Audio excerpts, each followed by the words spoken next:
So in this section of the video, we will be talking about how we connected the full adder to the FPGA.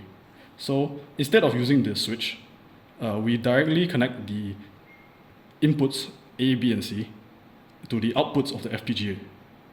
So that we don't need to deal with the switches, and in fact we can control the output from the FPGA directly.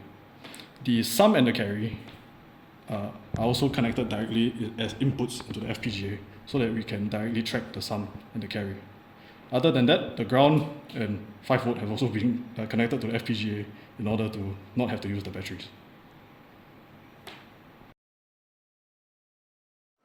So first things first, when the light on the far left is on, it indicates that the FPGA is in a standby mode and is waiting for inputs. The two possible inputs are the I/O button up and I/O button center.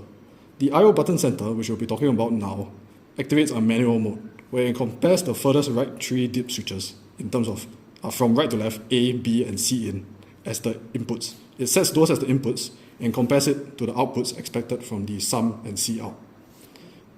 If the outputs match, when you press the center button, the center row will light up, indicating that it is an exact match. So if the output does not match the expected output, which can be simulated by removing one of these inputs into the FPGA, when you press the center button, you will see that the output lights up on the board. However, the left row of LED flashes, which implies that it does not match exactly.